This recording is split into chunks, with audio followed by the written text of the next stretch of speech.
दर्शकों ब्रेक बाद तुहाडा सब दा भरपूर स्वागत है। सो व्यूअर्स गलबात करांगे कि साडे एक व्यूअर भैन जी किरण कौर खालसा जी ने बीते दिन दियां जिहड़ियां वापरियां कुछ खबरां ते अपनी जिहड़ी टिप्पणी भेजी है जिस नूं आपां तुहाडे नाल सांझी करन जा रहे हां और नाल जिहड़े तुहाडे यूट्यूब के उपर जां फेसबुक ते जिहड़े मैसेज ने वो आपां लवांगे। सो असीं चाहांगे कि तुसीं इसी तरह बने रहना देखण सुन लिया लिखण लई तुहाडा सब दा बहुत बहुत धन्नवाद जी। डॉक्टर साहब की कहना चाहोगे?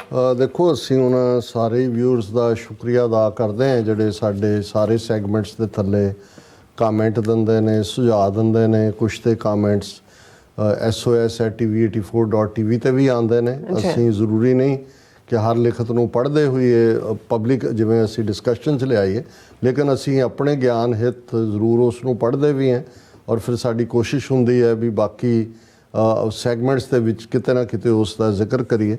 और जदों साडियां भैणां सानूं लिखदियां ने होर भी खुशी हुंदी है मैनूं कि एक इंटैलैक्चुअल लैवल की जिहड़ी डिबेट है वो साडे वीरां भैणां च इस मुद्दे दे उत्ते जिहड़ी खालिस्तान भी और जो आड़े दुआड़े चल रहा है। सो TV84 एक प्लेटफॉर्म है जिहदे राहीं असीं हर एक दे इनपुट साडे पाकिस्तानी वीर भैणां भी लिखदे ने, मुसलमान वीर भैणां भारती कब्जे वाले कश्मीर तो एरे बीबी किरण कौर खालसा जी की लिखत है।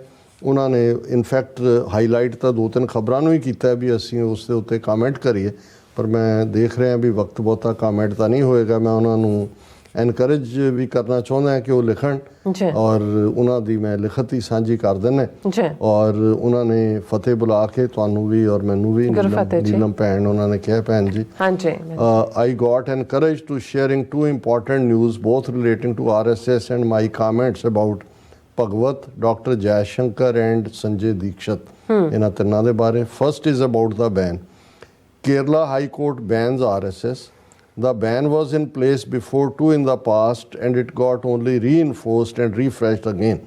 उन्होंने मैनू कहा भी तुसी भी ये खबर दे। उन्होंने कहा जी केरला हाई एक खबर भी सी डिटेल दे विच कि केरला हाई कोर्ट ने RSS के उत्ते पाबंदी लाई है कि भी ये नफरत फैलांदा है, समाज दे वंडदा है। ये हालां पहला भी सी लेकिन ये जदों कोई डिसीजन दोबारा आंदा है दिस लाइक रीइनफोर्सिंग। फिर उन्होंने कहा भी दूसरा भगवंत दा जिहड़ा भागवत मोहन भागवत का कामेंट है जिहड़ा उन्हें मणिपुर बारे कहा सी कि जी उत्थे बाहरले मुल्कां दी मुदाखलत है उस दे उत्ते उन्हां दे जिहड़े ट्राइबल लीडर ने उन्होंने रिस्पॉन्स कीता। RSS chief Mohan Bhagwat while addressing the annual Vijayadashami celebrations in Maharashtra's Nagpur on October 24th on Manipur crisis said some external forces were involved in the Manipur violence। हालांकि पूरा वायलेंस का प्रदर्शन करते हैं 24 अक्तूबर ਨੂੰ शस्त्र पूजा के नां थले बंदूकां गन्स कारबाइंस तक रखियां होंदियां। पंजाब च भी ये जलूस कढ़ते रहे हैं हथियारों के नाल। नागपुर च तो बहुत वड्डा इस किस्म का उन्होंने विजयदशमी दिवस में ही शस्त्र पूजा दिवस कहते हैं।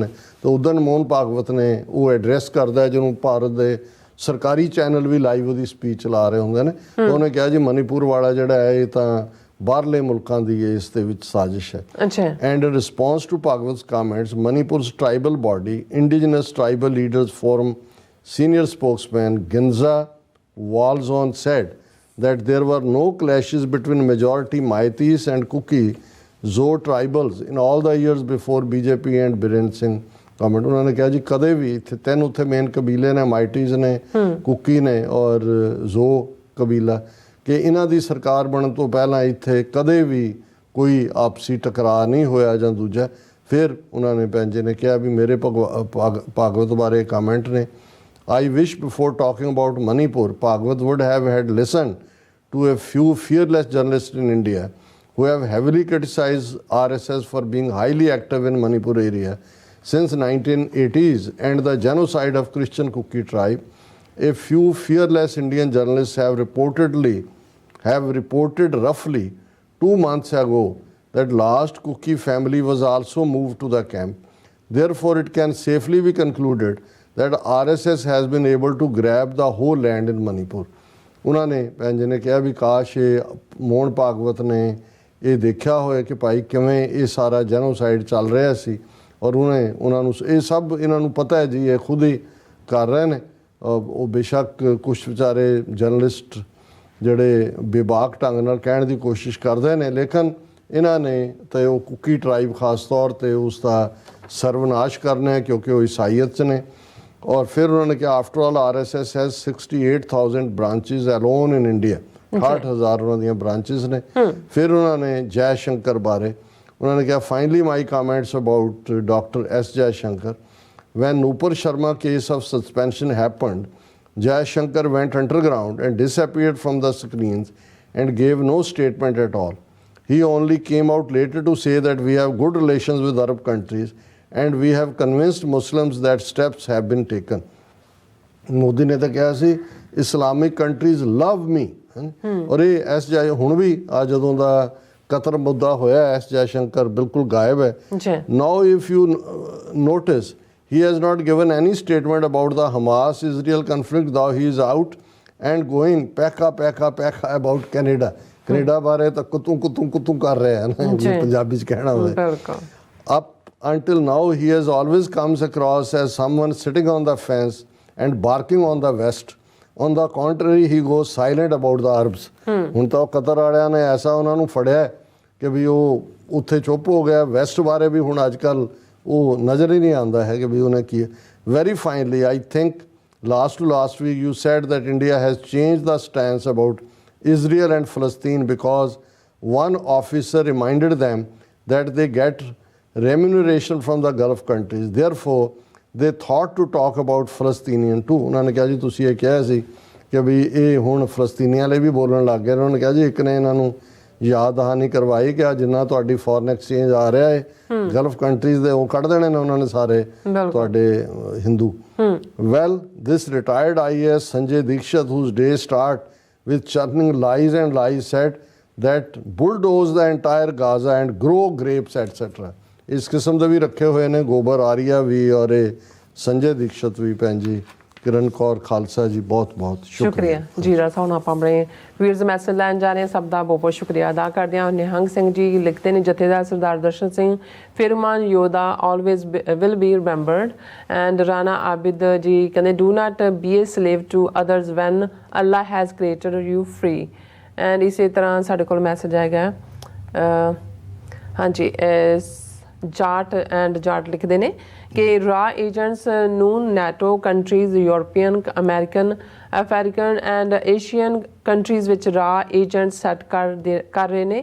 ਉਹਨਾਂ ਨੂੰ ਪੈਸੇ ਦੇ ਕੇ ਬਿਜ਼ਨਸਮੈਨ ਬਣਾ ਕੇ ਸੈੱਟ ਕਰ ਰਹੇ ਨੇ ਔਰ ਉਹਨਾਂ ਨੂੰ ਪੋਲੀਟਿਕਸ ਵਿੱਚ ਸੈੱਟ ਕਰ ਰਹੇ ਨੇ ਜੀ। ਹਾਂਜੀ ਸੋ ਇਸੇ ਤਰ੍ਹਾਂ ਮੈਸੇਜ ਸਾਡੇ ਕੋਲ ਆ ਗਿਆ ਡਾਕਟਰ ਪਰਮਜੀਤ ਸਿੰਘ ਸਮਰਾ ਜੀ ਲਿਖਦੇ ਨੇ ਸਭ ਨੂੰ ਸਤਿ ਸ਼੍ਰੀ ਅਕਾਲ। ਮਲੇਰਕੋਟਲਾ ਨਵਾਬ ਦੀ ਆਖਰੀ ਬੇਗਮ ਗੁਜ਼ਰ ਗਈ ਹੈ ਜਿਨ੍ਹਾਂ ਦੇ ਪਰਿਵਾਰ ਨੇ ਹਾਂ ਦਾ ਨਾਰਾ ਮਾਰਿਆ ਸੀ ਪਰ ਕੋਈ ਤਾਂ ਦੱਸੇ ਜਿਸ ਨੇ ਅਫਸੋਸ ਕੀਤਾ ਹੋਵੇ। ਉਹਨਾਂ ਨੇ ਹਾਂ ਦਾ ਨਾਰਾ ਮਾਰਿਆ ਸੀ ਸਾਥੋਂ ਉਹਨਾਂ ਦੇ ਮਰਿਆਂ ਤੇ ਪਤਾ ਨਹੀਂ ਉਹਨਾਂ ਅੱਗੋਂ ਕੰਪਲੀਟ ਨਹੀਂ ਕੀਤਾ। ਸੋ ਅੱਗੇ ਮੈਸੇਜ ਆਏਗਾ ਵੈਸੇ ਅੱਜ ਬਹੁਤ ਸਾਰੇ ਸੋਸ਼ਲ ਮੀਡੀਆ ਤੇ ਵੀ ਔਰ ਪੰਥਕ ਅਦਾਰਿਆਂ 'ਚ ਵੀ ਹਾਂਜੀ ਉਹਨਾਂ ਦੀ ਗੱਲ ਹੋਈ ਹੈ। ਉਸ ਤੋਂ ਪਹਿਲਾਂ ਉਹਨਾਂ ਨੂੰ ਆਨਰ ਵੀ ਕੀਤਾ ਗਿਆ ਸੀ ਸਿੱਖ ਜਥੇਬੰਦੀਆਂ ਵੱਲੋਂ। ਹਾਂਜੀ ਪ੍ਰਿਤਪਾਲ ਸਿੰਘ ਸ਼ਿਨਾ ਜੀ ਸਹੀ ਵਿਚਾਰ ਡਾਕਟਰ ਸਾਹਿਬ ਜੀ ਦੇ ਔਰ ਖਾਲਸਾ ਨੇ ਬਿਨਾਂ ਨਹੀਂ ਗੁਜ਼ਾਰਾ ਹਕੀਕਤ। ਧੰਨਵਾਦ ਡਾਕਟਰ ਅਮਰਜੀਤ ਸਿੰਘ ਜੀ। ਐਂਡ ਇਸੇ ਤਰ੍ਹਾਂ SKM ਲਿਖਦੇ ਨੇ ਸਿੱਖ ਕੌਮ ਨੂੰ ਲੱਗੀ ਇਸ ਚਿੱਟੀ ਸਿਉਂਕ ਦਾ ਕੋਈ ਹੱਲ ਕਰਨਾ ਪੈਣਾ। ਸੋ ਇਸੇ ਤਰ੍ਹਾਂ ਸੁਰਿੰਦਰ ਪਾਲ ਸਿੰਘ ਕਹਿੰਦੇ ਦਲੀਪਾ ਕੋਕਾ ਜਿਹੜਾ ਹੈਗਾ RSS ਦਾ ਕੀਤਾ ਹੈ। ਸੋ ਇਸੇ ਤਰ੍ਹਾਂ ਮੈਸੇਜ ਸਾਡੇ ਕੋਲ ਹੈਗਾ ਹਾਂਜੀ ਮੇਰੇ ਖਿਆਲ 'ਚ ME ਗੁਰਦੁਆਰਾ ਲਿਖਦੇ ਨੇ ਕੀਰਤਨ ਜੇ ਗ੍ਰੇਟਾ ਵਿੱਚੋਂ ਗ੍ਰੇਟ ਕਹਿਣਾ ਹੋਵੇ ਤਾਂ ਸਿਰਫ ਤਾਂ ਡਾਕਟਰ ਸਾਹਿਬ ਤੇ ਬੀਬੀ ਨੀਲਮ ਕਰਵਾ। Thank you so much. ਨਹੀਂ ਹੋਰ ਵੀ ਬਹੁਤ ਗ੍ਰੇਟ ਨੇ ਅਸੀਂ ਤਾਂ ਜਾਗਤੇ ਰਹੋ ਕਰਦੇ ਹਾਂ ਪਰ ਨਵਾਜ਼ਿਸ਼ ਲਈ ਤੁਹਾਡਾ ਸ਼ੁਕਰੀਆ। ਹਾਂਜੀ ਹਾਂਜੀ ਤੁਸੀਂ ਹਾਂਜੀ ਹੋ ਗਏ ਹਾਂਜੀ। ਅੱਜ ਫੇਸਬੁੱਕ ਤੇ ਸਾਡੇ ਵੀਰ ਆਏ ਨੇ ਬੜੇ ਲੰਬੇ ਦੇਰ ਬਾਅਦ ਬੌਬ ਸਾਹਿਬ ਹਾਂਜੀ ਉਹਨਾਂ ਦਾ ਵੀ ਜ਼ਿਕਰ ਕਰਾਂਗੇ। ਉਹਨਾਂ ਦੀ ਲਿਖਤ ਦਾ ਕਿਰਪਾਲ ਚੀਮਾ ਅਸਲ 'ਚ ਥੋੜੀ ਜਿਹੀ ਲੰਬੀ ਲਿਖਤ ਹੁੰਦੀ ਹੈ ਇਹਨਾਂ ਦੀ ਪਰ ਹੁੰਦੀ ਗੁਣਕਾਰੀ ਹੈ ਇਸ ਲਈ ਭਾਵੇਂ ਮੈਂ ਕਾਹਲੀ 'ਚ ਹੀ ਪੜ੍ਹਦਾ ਪਰ ਮੈਨੂੰ ਇਹ ਹੁੰਦਾ ਹੈ ਵੀ ਉਹਨਾਂ ਨੇ ਮਿਹਨਤ ਕਰਕੇ ਜਿਹੜੇ ਤੱਥ ਨੇ ਸਾਹਮਣੇ ਰੱਖੇ ਹੁੰਦੇ ਨੇ। ਅੱਛਾ ਔਰ ਉਹਨਾਂ ਨੇ ਕਿਹਾ ਸਿੱਖ ਪੰਥ ਅਤੇ ਪੰਜਾਬੀਅਤ। ਸਿੱਖ ਅਤੇ ਪੰਜਾਬੀ ਵਿਚਕਾਰ ਬਹੁਤੇ ਸਿਆਸਤਦਾਨ ਸਿੱਖ ਧਰਮ ਨੂੰ ਪੰਜਾਬੀ ਭਾਈਚਾਰੇ ਵਜੋਂ ਪੇਸ਼ ਕਰਨ ਦੀ ਹੀ ਕੋਸ਼ਿਸ਼ ਕਰਦੇ ਹਨ।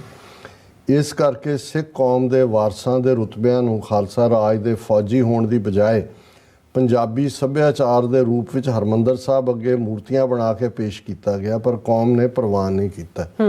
ਸਾਡੇ ਲੀਡਰ ਵੀ ਸਿੱਖ ਕੌਮ ਦੀ ਬਜਾਏ ਪੰਜਾਬੀ ਦੀ ਹੀ ਤਾਰੀਫ ਕਰਦੇ ਨਜ਼ਰ ਆਉਂਦੇ ਹਨ, ਪਰ ਸਿੱਖ ਦੀ ਨਹੀਂ। ਜਿਵੇਂ ਕਿ ਉਹ ਪੰਜਾਬੀ ਸਿੱਖ ਕਹਿੰਦੇ ਹਨ, ਪਰ ਇਕੱਲਾ ਸਿੱਖ ਨਹੀਂ ਕਹਿੰਦੇ। ਪੰਜਾਬੀ ਸਿਆਸਤਦਾਨਾਂ ਨੂੰ ਇਸ ਤਰ੍ਹਾਂ ਦੀ ਟ੍ਰੇਨਿੰਗ ਕਿੱਥੋਂ ਆ ਰਹੀ ਹੈ? ਇਹ ਬਿਲਕੁਲ ਠੀਕ ਨੁਕਤਾ ਉਹਨਾਂ ਨੇ ਚੁੱਕਿਆ। ਅੱਛਾ, ਮੇਰੀ ਸਮਝ ਮੁਤਾਬਕ ਇਹ ਹਿੰਦੂਤਵੀ ਵਿਚਾਰਧਾਰਾ ਨਿਰੰਤਰਤ ਚਲਾਈ ਭਾਰਤੀ ਰਾਜਨੀਤੀ ਦੀ ਯੋਜਨਾ ਦਾ ਹਿੱਸਾ ਜਾਪਦਾ ਹੈ, ਜੋ ਇੱਕ ਰਾਸ਼ਟਰ ਦੀ ਨੀਤੀ ਤੋਂ ਆ ਰਿਹਾ ਹੈ, ਤਾਂ ਜੋ ਉਹ ਵੀ ਆਸਾਨੀ ਨਾਲ ਪੰਜਾਬ ਤੇ ਆਪਣੇ ਹੱਕ ਦਾ ਦਾਅਵਾ ਕਰ ਸਕਣ ਅਤੇ ਸਿੱਖ ਕੌਮ ਤੇ ਦਬਾਅ ਬਣਾ ਸਕਣ ਕਿ ਸਾਡਾ ਪੰਜਾਬ ਹੈ। ਅੱਛਾ, ਮਤਲਬ ਉਹ ਪੰਜਾਬ ਨੂੰ ਨਾ ਤਾਂ ਆਪਣਾ ਮੰਨਦੇ ਹਨ, ਨਾ ਹੀ ਸਿੱਖ ਕੌਮ ਨੂੰ। ਇੱਥੋਂ ਤੱਕ ਕਿ ਪੰਜਾਬੀ ਸਿਆਸਤਦਾਨ ਵੀ ਸਿੱਖ ਕੌਮ ਦੀ ਤਾਰੀਫ ਪੰਜਾਬੀ ਵਜੋਂ ਕਰਨ ਦੀ ਕੋਸ਼ਿਸ਼ ਕਰ ਰਹੇ ਹਨ। ਇਸੇ ਕਰਕੇ ਸਿੱਖ ਕੌਮ ਦੇ ਇਤਿਹਾਸ ਨੂੰ ਪੰਜਾਬੀਆਂ ਦਾ ਬਣਾ ਕੇ ਪੇਸ਼ ਕੀਤਾ ਜਾਂਦਾ ਹੈ। ਪੰਜਾਬੀਆਂ ਨੇ ਜੰਗਾਂ ਲੜੀਆਂ, ਨਾ ਕਿ ਸਿੱਖ ਕੌਮ ਨੇ ਲੜੀਆਂ ਤੇ ਕੁਰਬਾਨੀਆਂ ਕੀਤੀਆਂ। ਗੁਰੂ ਸਾਹਿਬਾਨਾਂ ਦੀਆਂ ਕੁਰਬਾਨੀਆਂ ਨੂੰ ਮਾਨਵਤਾ ਨਾਲੋਂ ਤੋੜ ਕੇ ਦੇਸ਼ ਨਾਲ ਜੋੜ ਕੇ ਰਾਸ਼ਟਰੀ ਰੂਪ ਵਿੱਚ ਪੇਸ਼ ਕੀਤਾ ਜਾਂਦਾ ਹੈ। ਹੁਣ ਜਿਵੇਂ ਹਿੰਦ ਦੀ ਚਾਦਰ ਗੁਰੂ ਤੇਗ ਬਹਾਦਰ, ਹਾਲਾਂਕਿ ਧਰਮ ਦੀ ਚਾਦਰ ਗੁਰੂ ਤੇਗ ਬਹਾਦਰ, ਜੋ ਤੁਸੀਂ ਹਿੰਦ ਨਾਲ ਜੋੜ ਦਿੱਤਾ ਹੈ, ਇਹਦਾ ਮਤਲਬ ਹੈ ਕਿ ਭਾਈ ਉਹ ਫਿਰ ਹਿੰਦੂਤਵੀਆਂ ਦਾ ਜਿਹੜਾ ਏਜੰਡਾ ਹੈ ਉਹਦੇ ਚੋਂ ਫਿੱਟ ਬਹਿੰਦਾ। ਸੋ ਇਵੇਂ ਉਹਨਾਂ ਨੇ ਕਿਹਾ ਵੀ ਗੁਰੂ ਸਾਹਿਬਾਨ ਦੀਆਂ ਕੁਰਬਾਨੀਆਂ ਨੂੰ ਵੀ ਮਾਨਵਤਾ ਨਾਲੋਂ ਤੋੜ ਕੇ ਦੇਸ਼ ਨਾਲ ਜੋੜ ਕੇ ਰਾਸ਼ਟਰੀ ਰੂਪ 'ਚ ਪੇਸ਼ ਕੀਤਾ ਜਾਂਦਾ ਹੈ। ਮਤਲਬ ਝੂਠ ਦੇ ਸਮਾਨ ਨੂੰ ਸੱਚ ਦੇ ਲਿਫਾਫੇ ਵਿੱਚ ਪਾ ਕੇ ਸਿੱਖਾਂ ਨੂੰ ਹੀ ਵੇਚਿਆ ਜਾ ਰਿਹਾ। ਇੱਕ ਗੱਲ ਯਾਦ ਰੱਖੋ, ਜਦੋਂ ਉਹਨਾਂ ਨੂੰ ਸਿੱਖ ਕੌਮ ਨੂੰ ਮਾਰਨ ਦੀ ਲੋੜ ਹੁੰਦੀ ਹੈ, ਉੱਥੇ ਗੋਲੀ ਦੀ ਨੀਤੀ ਵਰਤੀ ਜਾਂਦੀ ਹੈ ਜਾਂ ਜਾਏਗੀ, ਐਲੀਮੀਨੇਸ਼ਨ। ਜਦੋਂ ਉਹਨਾਂ ਨੂੰ ਪੰਜਾਬੀਆਂ ਨੂੰ ਮਾਰਨ ਦੀ ਲੋੜ ਹੁੰਦੀ ਹੈ, ਉੱਥੇ ਸ਼ਾਂਤਮਈ ਤੇ ਭਾਈਚਾਰਕ ਵਾਲੀ ਨੀਤੀ, ਐਸੀਮੀਲੇਸ਼ਨ, ਜਜ਼ਬ ਕਰਨਾ ਵਰਤੀ ਜਾਂਦੀ ਹੈ। ਤੇ ਅੰਤ ਵਿੱਚ ਜੋ ਕਿਤਾਬੀ ਸੈਕੂਲਰ ਬਚ ਗਏ, ਉਹਨਾਂ ਪੰਜਾਬੀਆਂ ਨੂੰ ਹਿੰਦੂਤਵੀ ਰਾਜਨੀਤੀ ਤਰਸ ਦੇ ਆਧਾਰ ਤੇ ਸ਼ੂਦਰ ਦੇ ਰੂਪ ਵਿੱਚ ਸਵੀਕਾਰ ਕਰ ਲਵੇਗੀ। ਸਮਝਣ ਦੀ ਕੋਸ਼ਿਸ਼ ਕਰੋ। ਬਹੁਤ ਅੱਜ ਕੀਮਤੀ ਇਹ ਮੈਸੇਜ ਭਾਈ ਸਾਹਿਬ ਨੇ ਦਿੱਤਾ। ਹਮੇਸ਼ਾ ਹੀ ਕੀਮਤੀ ਹੁੰਦਾ, ਪਰ ਇਹ ਬਿਲਕੁਲ ਹਿਟਿੰਗ ਦਾ ਨੇਲ। ਰਾਜਵਿੰਦਰ ਸਿੰਘ ਆਂਦੇ ਨੇ, doctor Sahib Guru Arjan Sahib has ਏ ਸ਼ਬਦ ਸਾਬਤ ਸੂਰਤ ਦਸਤਾਰ ਸਿਰਾ।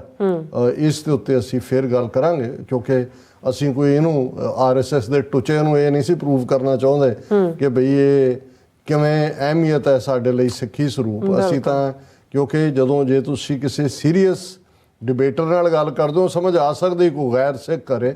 ਇਹ ਤਾਂ ਜਿਹੜੇ ਵਿਕੇ ਹੋਏ ਲੋਕ ਨੇ, ਇਹਨਾਂ ਨੂੰ ਤਾਂ ਜੁੱਤੀ ਦੀ ਨੋਕ ਤੇ ਇਹ ਛਿੱਤਰਾਂ ਦਾ ਹੀ ਹੱਕਦਾਰ ਹੁੰਦਾ ਹੈ। ਕਿਰਪਾਲ ਸਿੰਘ ਲਿਖਦੇ ਨੇ ਕਿ ਡਾਕਟਰ ਸਾਹਿਬ ਤੇ ਸਿਸਟਰ ਨੀਲਮ ਕੌਰ ਜੀ, ਵਾਹਿਗੁਰੂ ਜੀ ਕਾ ਖਾਲਸਾ ਵਾਹਿਗੁਰੂ ਜੀ ਕੀ ਫਤਿਹ। ਆਸ ਕਰਦੇ ਹਾਂ ਕਿ ਸਾਡੇ ਆਪਣੇ TV 84 ਦੇ ਸਾਰੇ ਅਣਮੁੱਲੇ ਜੀ ਚੜ੍ਹਦੀ ਕਲਾ ਵਿੱਚ ਹੋਣਗੇ ਤੇ ਗੁਰੂ ਸਾਹਿਬ ਅੱਗੇ ਅਰਦਾਸ ਕਰਦੇ ਹਾਂ ਕਿ ਤੁਸੀਂ ਇੰਜ ਹੀ ਸਿੱਖ ਕੌਮ ਦੀ ਸੇਵਾ ਕਰਦੇ ਰਹੋ। ਮੈਂ ਕਿਰਪਾਲ ਸਿੰਘ ਸਪੇਨ ਤੋਂ ਹਮੇਸ਼ਾ ਆਪ ਜੀ ਦਾ ਹਰ ਪ੍ਰੋਗਰਾਮ ਦੇਖਦਾ ਹਾਂ। ਡਾਕਟਰ ਸਾਹਿਬ, ਮੈਂ ਇੰਡੀਆ ਹਰਿਆਣਾ ਦੇ ਕੈਥਲ ਜ਼ਿਲ੍ਹੇ ਤੋਂ ਹਾਂ। ਸਾਡੇ ਲਾਗੇ ਲਗਭਗ 30 ਕਿਲੋਮੀਟਰ ਚਾਰੇ ਪਾਸੇ ਲੋਕਾਂ ਦੀ ਬੋਲੀ ਪੰਜਾਬੀ ਹੀ ਹੈ। ਜੋ ਕੁਝ ਵੀ ਸਿੱਖਾਂ ਨਾਲ ਹੋਇਆ ਮੈਨੂੰ ਇੱਥੇ ਆ ਕੇ ਪਤਾ ਲੱਗਾ। ਮੈਂ ਵੀ ਗੁਰੂ ਸਾਹਿਬ ਅੱਗੇ ਅਰਦਾਸ ਕਰਦਾ ਹਾਂ ਕਿ ਮੇਰੀ ਇਹ ਬਾਕੀ ਬਚੀ ਹੋਈ ਜ਼ਿੰਦਗੀ ਕੌਮ ਦੇ ਲੇਖੇ ਲੱਗੇ। ਸਾਨੂੰ ਸਾਡਾ ਘਰ ਮਿਲ ਕੇ ਹੀ ਰਹੇਗਾ। ਮੈਂ ਆਪ ਜੀ ਦੀ ਸ਼ਖਸੀਅਤ ਤੋਂ ਬਹੁਤ ਪ੍ਰਭਾਵਿਤ ਹੋਇਆ ਹਾਂ। ਭੁੱਲ ਚੁੱਕ ਮਾਫ ਕਰਨਾ। ਵਾਹਿਗੁਰੂ ਭਲੀ ਕਰੇ, ਨਾਨਕ ਨਾਮ ਚੜ੍ਹਦੀ ਕਲਾ ਤੇਰੇ ਪਾਣੀ ਸਰਬੱਤ ਦਾ ਭਲਾ। ਵਾਹਿਗੁਰੂ ਜੀ ਕਾ ਖਾਲਸਾ ਵਾਹਿਗੁਰੂ ਜੀ ਕੀ ਫਤਿਹ। ਸਰ ਕਿਰਪਾਲ ਸਿੰਘ ਜੀ, ਬਹੁਤ ਬਹੁਤ ਸ਼ੁਕਰੀਆ ਤੁਹਾਡੀ ਨਵਾਜ਼ਿਸ਼ ਲਈ। ਅਸੀਂ ਸਾਰੇ ਹੀ ਗੁਰੂ ਦੇ ਰਸਤੇ ਦੇ ਪਾਂਧੀ ਹੈ, ਗੁਰਮਤਿ ਦੇ ਰਸਤੇ ਦੇ ਧਾਰਨੀ ਹੋਈਏ, ਆਪੋ ਆਪਣਾ ਬਣਦਾ ਯੋਗਦਾਨ ਪਾਈਏ। ਬਾਕੀ ਸਤਿਗੁਰੂ ਨੇ ਜਿਸ ਤੋਂ ਸੇਵਾ ਲੈਣੀ ਹੈ ਉਹ ਕਿਸੇ ਨਾ ਕਿਸੇ ਰੂਪ 'ਚ ਲੈ ਲੈਣੀ। ਕਮਲ ਸਿੰਘ ਲਿਖਦੇ ਨੇ, ਬਹੁਤ ਹੈਰਾਨੀ ਦੀ ਗੱਲ ਹੈ ਕਿ ਅੰਮ੍ਰਿਤਧਾਰੀ ਬੀਬੀ ਪ੍ਰੋਫੈਸਰ ਬਲਜਿੰਦਰ ਕੌਰ ਦੀ ਆਤਮ ਹੱਤਿਆ ਦਾ ਮਾਮਲਾ ਬਹੁਤ ਸੁਰਖੀਆਂ ਵਿੱਚ ਰਿਹਾ, ਪਰ ਕਿਸੇ ਸਿੱਖ ਬੁੱਧੀਜੀਵੀ, ਪ੍ਰਚਾਰਕ ਜਾਂ ਮੀਡੀਆ ਵਾਲਿਆਂ ਨੇ ਸਿੱਖ ਸਿਧਾਂਤ ਦੇ ਪੱਖ ਤੋਂ ਆਪਣੀ ਕੋਈ ਰਾਏ ਨਹੀਂ ਦਿੱਤੀ ਤਾਂ ਕਿ ਸਿੱਖ ਕਿਸਾਨਾਂ, ਨੌਜਵਾਨਾਂ ਤੇ ਹੋਰਾਂ ਨੂੰ ਇਸ ਬਾਰੇ ਸੇਧ ਦਿੱਤੀ ਜਾ ਸਕੇ ਕਿ ਸਿੱਖ ਤਾਂ ਮਰਦਾ ਵੀ ਨਹੀਂ, ਉਹ ਜਾਂ ਤਾਂ ਸ਼ਹੀਦ ਹੁੰਦਾ ਹੈ ਜਾਂ ਚੜ੍ਹਾਈ ਕਰਦਾ। ਇਸ ਦੀ ਇੱਕ ਉਦਾਹਰਣ, ਜਦੋਂ ਸੁੱਖਾ ਸਿੰਘ ਦੇ ਛੋਟੇ ਹੁੰਦਿਆਂ ਹੀ ਸੁੱਤੇ ਪਏ ਦੇ ਕੇਸ ਕਤਲ ਕੀਤੇ ਸੀ ਤਾਂ ਉਸਨੇ ਖੂਹ ਵਿੱਚ ਛਾਲ ਮਾਰ ਦਿੱਤੀ ਸੀ। ਪਾਣੀ ਥੋੜ੍ਹਾ ਹੋਣ ਕਰਕੇ ਅਜੇ ਮਰਿਆ ਨਹੀਂ ਸੀ ਤੇ ਉਸ ਨੂੰ ਬਾਹਰ ਕੱਢ ਰਹੇ ਸੀ ਤਾਂ ਕੋਲ ਦੇ ਇੱਕ ਸਿੰਘ ਲੰਘਿਆ ਜਾ ਰਿਹਾ ਸੀ ਤੇ ਉਸਨੇ ਆਣ ਕੇ ਬਾਹਰ ਕੱਢਿਆ ਤੇ ਕਿਹਾ, ਚੱਲ ਮੇਰੇ ਨਾਲ ਤੈਨੂੰ ਦੱਸਾਂ ਕਿ ਸਿੱਖ ਇਸ ਤਰ੍ਹਾਂ ਨਹੀਂ ਮਰਦੇ, ਜੇ ਮਰਨਾ ਤਾਂ ਕਿਸੇ ਦੁਸ਼ਮਣ ਦੇ ਗਲ ਲੱਗ ਕੇ ਮਰ। ਬਾਅਦ ਵਿੱਚ ਉਸ ਨੇ ਜੋ ਕਾਰਨਾਮੇ ਕੀਤੇ ਭਾਈ ਸੁੱਖਾ ਸਿੰਘ ਨੇ ਸਾਰੇ ਜਾਣੂ ਹਨ। ਕਾਸ਼ ਸੰਤਾਂ ਵਰਗਾ ਕੋਈ ਹੋਵੇ, ਅੰਦਰੋਂ ਬਾਹਰੋਂ ਗੁਰੂ ਸਾਹਿਬ ਨੂੰ ਪਿਆਰ ਕਰਨ ਵਾਲਾ, ਤੇ ਕੌਮ ਨੂੰ ਇਹ ਪੱਖ ਵੀ ਦੱਸੇ। ਅੱਛਾ ਹਿਸਟੋਰੀਕਲੀ ਬਿਲਕੁਲ ਕਰੈਕਟ ਹੈ ਭਾਈ ਸੁੱਖਾ ਸਿੰਘ ਵਾਲਾ ਵਾਕਿਆ, ਅੱਛਾ ਲੇਕਿਨ ਇਸ ਵੇਲੇ ਜਿਹੜਾ ਸੁਸਾਈਡਸ ਦਾ ਰੁਝਾਨ ਉੱਥੇ ਵੀ ਜਾਂ ਇੱਥੇ ਵੀ ਹੈ, ਇਹਦੇ ਗੁਲਾਮੀ ਮੇਨ ਕਾਰਨ ਹੈ, ਫਰਸਟ੍ਰੇਸ਼ਨਸ ਹੋਰ ਵੀ ਨੇ, ਮਲਟੀਪਲ ਰੀਜ਼ਨਸ, ਲੇਕਿਨ ਇਹਦੇ 'ਚ ਕੋਈ ਸ਼ੱਕ ਨਹੀਂ ਹੈ ਕਿ ਆਤਮ ਹੱਤਿਆ ਜਾਂ ਸੁਸਾਈਡ ਦੀ ਸਿੱਖੀ 'ਚ ਕੋਈ ਥਾਂ ਨਹੀਂ ਹੈ। ਅੱਛਾ ਭੈਣ ਜੀ ਕੁਲਦੀਪ ਕੌਰ, ਸ਼ਿੰਦਾ ਸਹੋਤਾ, ਦਲਜੀਤ ਸਿੰਘ ਸਭ ਨੇ ਫਤਿਹ ਬੁਲਾਈ। ਬੌਬ ਸਿੰਘ ਜੀ, ਜੇ ਰਾਜਨੀਤਿਕ ਤੌਰ ਤੇ ਸੋਚਿਆ ਜਾਏ, ਜੇਕਰ CBSE ਬੋਰਡ ਪੰਜਾਬ ਦੇ ਸਕੂਲਾਂ ਵਿੱਚੋਂ ਸਾਡੀ ਮਾਂ ਬੋਲੀ ਪੰਜਾਬੀ ਨੂੰ ਖਤਮ ਕਰਦਾ ਹੈ ਤਾਂ ਕਿਉਂ ਨਾ ਪੰਜਾਬ ਵਿੱਚੋਂ ਇਹਨਾਂ ਦੇ ਸਕੂਲ ਵੀ ਬੰਦ ਕੀਤੇ ਜਾਣ। ਹੁਣ ਤਾਂ ਬੌਬ ਸਿੰਘ ਜੀ ਇੱਕੋ ਹੀ ਲੜਾਈ ਅੱਡੀ ਕੱਢ ਕੇ ਲੜ ਲਈਏ, ਗੁਲਾਮੀ ਦੇ ਸੰਗਲ ਕੱਟੀਏ, ਨਹੀਂ ਤਾਂ ਇਹ ਬਿਮਾਰੀ ਦੇ ਸਿੰਪਟਮਸ ਦੇ ਨਾਲ ਲੜਨ ਵਾਲੀ ਗੱਲ ਹੀ ਹੈ। ਬੌਬ ਸਿੰਘ ਫਿਰ ਲਿਖਦੇ ਨੇ, TV 84 ਦੀ ਸਮੁੱਚੀ ਟੀਮ ਨੂੰ ਵਾਹਿਗੁਰੂ ਜੀ ਕਾ ਖਾਲਸਾ ਵਾਹਿਗੁਰੂ ਜੀ ਕੀ ਫਤਿਹ। ਦਾਸ ਸਮੁੱਚੀ ਟੀਮ ਤੇ ਸਰੋਤਿਆਂ ਤੋਂ ਮਾਫੀ ਦਾ ਜਾਚਕ ਹੋਣਾ ਚਾਹੁੰਦਾ ਹੈ। ਕਈ ਹਫ਼ਤੇ ਹਾਜ਼ਰੀ ਨਹੀਂ ਭਰ ਸਕਿਆ, ਕੰਮ ਅਤੇ ਪਰਿਵਾਰਕ ਜ਼ਿੰਮੇਵਾਰੀਆਂ ਕਰਕੇ ਕਾਫੀ ਸਫ਼ਰ ਅਤੇ ਆਉਣ ਜਾਣ ਲੱਗਿਆ ਰਿਹਾ ਸੀ। ਆਸ ਕਰਦਾ ਆਪ ਸਭ ਚੜ੍ਹਦੀ ਕਲਾ ਵਿੱਚ ਹੋਵੋਗੇ। ਰੱਬ ਹਰ ਉਸ ਸ਼ਖਸ ਨੂੰ ਤੰਦਰੁਸਤੀ ਅਤੇ ਚੜ੍ਹਦੀ ਕਲਾ ਬਖਸ਼ਣ ਜੋ ਹੱਕ ਸੱਚ ਅਤੇ ਇਨਸਾਫ ਲਈ ਵਚਨਬੱਧ ਹੁੰਦੇ ਹਨ। ਗੁਰੂ ਮਹਾਰਾਜ ਬਰਕਤਾਂ ਬਖਸ਼ਣ। ਬੌਬ ਸਿੰਘ ਜੀ, ਅਸੀਂ ਵੀ ਤੁਹਾਨੂੰ ਮਿਸ ਕੀਤਾ ਜੀ, ਬਿਲਕੁਲ। ਤੁਹਾਡਾ ਮੈਸੇਜ ਹਮੇਸ਼ਾ ਹੀ ਜਿਹੜਾ ਉਸ ਦੇ ਵਿੱਚ ਡੈਪਥ ਹੁੰਦੀ ਹੈ, ਪਰ ਤੁਸੀਂ ਇਸ ਵਕਤ ਨੂੰ ਸੁਚਾਰੂ ਢੰਗ ਨਾਲ ਆਪਣੇ ਕਾਰੋਬਾਰ ਔਰ ਪਰਿਵਾਰ ਲਈ ਵਰਤਿਆ, ਇਹ ਵੀ ਚੰਗੀ ਖੁਸ਼ੀ ਦੀ ਗੱਲ ਹੈ। ਹਾਂਜੀ ਜਗਤਾਰ ਸਿੰਘ ਜੌਹਲ ਕਹਿੰਦੇ ਨੇ, ਸਿਰਸੇ ਠਾਕਰ ਸਿੰਘ ਵਰਗਿਆਂ ਦੀ ਵਧੀਆ ਕਲਾਸ ਲਈ ਡਾਕਟਰ ਸਾਹਿਬ ਇਹ ਬਹੁਤ ਬੇਸ਼ਰਮ ਨੇ। ਬਿਲਕੁਲ ਬਿਲਕੁਲ, ਇਹ ਉਹ ਨੇ ਜਿਨ੍ਹਾਂ ਨੂੰ ਤੁਸੀਂ 1 ਤੋਂ 76 ਸ਼ੁਰੂ ਕਰੋ, 99 ਤੇ ਆ ਕੇ ਗਿਣਤੀ ਭੁੱਲ ਜਾਓ, ਫਿਰ 1 ਤੋਂ ਸ਼ੁਰੂ ਕਰੋ। ਬਿਲਕੁਲ, ਇਹਨਾਂ ਦਾ ਹੋਰ ਕੋਈ ਇਲਾਜ ਨਹੀਂ ਹੈ। ਫਿਰ ਬੌਬ ਸਿੰਘ ਲਿਖਦੇ ਨੇ, ਭਾਰਤ ਦੇ 8 ਸਾਬਕਾ 9 ਸੈਨਿਕਾਂ ਨੂੰ ਕਤਰ ਨੇ ਸੁਣਾਈ ਮੌਤ ਦੀ ਸਜ਼ਾ। ਜਾਸੂਸੀ ਕਰਨ ਦਾ ਲਾਏ ਇਲਜ਼ਾਮ। ਭਾਰਤ ਮਾਤਾ ਦੇ ਸਪੁੱਤਾਂ ਦੀ ਸਾੜ ਸਤੀ ਦੇ ਨਾਲ ਨਾਲ ਸ਼ਨੀ ਦੀ ਦਸ਼ਾ ਵੀ ਪੁੱਠੀ ਚੱਲ ਰਹੀ ਹੈ। ਹਾਲੇ ਸਰੋਂ ਦੇ ਤੇਲ ਦੇ ਕਈ ਪੀਪੇ ਇਹਨਾਂ ਨੂੰ ਪਿਆਏ ਨੇ। ਅੱਗੇ ਮੈਨੂੰ ਇਹਨਾਂ ਦੇ ਰਾਹੂ ਕੇਤੂ ਵੀ ਡਗਮਗਾਉਂਦੇ ਨਜ਼ਰ ਆਉਂਦੇ ਨੇ। ਬਸ ਇੰਜ ਸਮਝ ਲਿਆ ਜਾਵੇ ਕਿ ਇਹਨਾਂ ਦੇ ਪੁੱਠੇ ਦਿਨ ਸ਼ੁਰੂ ਹਨ। ਇੱਕ ਹੋਰ ਗੱਲ ਕਹਿ ਕੇ ਸਮਾਪਤੀ ਕਰਾਂਗਾ ਕਿ ਇਹਨਾਂ ਦਾ ਫੋਕਾ ਸਿਪਾਹੀ ਗੋਬਰ ਆਰੀਆ ਨੂੰ ਅੱਜ ਕੱਲ੍ਹ ਦਸਤ ਲੱਗੇ ਹੋਏ ਨੇ। ਉਹ ਅੱਜ ਕੱਲ੍ਹ ਗੁਸਲਖਾਨੇ ਤੋਂ ਬਾਹਰ ਹੀ ਨਹੀਂ ਨਿਕਲ ਰਿਹਾ। ਵੈਸੇ ਉਸ ਦੀ ਸਹੀ ਥਾਂ ਉਹੀ ਹੈ। ਬਹੁਤ ਸ਼ੁਕਰੀਆ ਬੌਬ ਸਿੰਘ ਜੀ। ਸੋਹਣ ਸਿੰਘ ਮਾਇਲ ਔਰ ਰਾਜਵਿੰਦਰ ਸਿੰਘ ਲਿਖਦੇ doctor Sahib, these people from terrorist Indian state shouting for criminals in Qatar, they never raised any voice for innocent people locked up in that filthy country.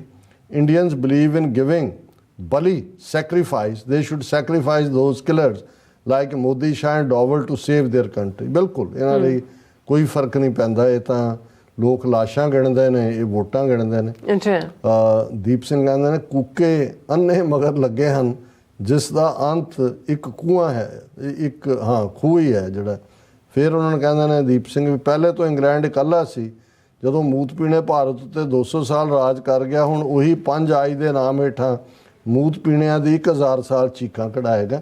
ਔਰ ਇਸ ਦੇ ਨਾਲ ਹੀ ਅਸੀਂ ਜੀ ਡਾਕਟਰ ਸਾਹਿਬ, ਤੁਹਾਡਾ ਬਹੁਤ ਬਹੁਤ ਸ਼ੁਕਰੀਆ। ਸੋ ਇਸ ਤਰ੍ਹਾਂ ਆਪਣੇ ਵਿਊਅਰਸ ਕੋਲ ਲੈਣਾ ਇਜਾਜ਼ਤ। ਵਿਊਅਰਸ, ਸਾਡੇ ਪ੍ਰੋਗਰਾਮ ਦਾ ਸਮਾਂ ਇੱਥੇ ਸਮਾਪਤ ਹੁੰਦਾ ਹੈ। ਤੁਸੀਂ ਆਪਣੀ ਰਾਏ ਤੇ ਸੁਝਾਅ ਸਾਨੂੰ ਭੇਜਣਾ ਨਾ ਭੁੱਲਣਾ। ਸਾਡੇ ਇਸ ਪਤੇ ਤੇ SOS@TV ਤੇ ਅਸੀਂ ਆਪਣਾ ਪ੍ਰੋਗਰਾਮ ਲੈ ਕੇ ਫਿਰ ਦੁਬਾਰਾ ਤੁਹਾਡੇ ਸਾਹਮਣੇ ਹੋਵਾਂਗੇ। ਤਦ ਤੱਕ ਲਈ ਮੈਨੂੰ ਤੇ ਆਪਣਾ ਸੁਣਾ ਗਿਆ ਦੋ ਦੇਖਦੇ ਰਹੋ TV 84। ਬੁਲਾ ਦਿਓ ਫਤਿਹ। ਵਾਹਿਗੁਰੂ ਜੀ ਕਾ ਖਾਲਸਾ, ਵਾਹਿਗੁਰੂ ਜੀ ਕੀ ਫਤਿਹ। ਰੱਬ ਰਾਖਾ।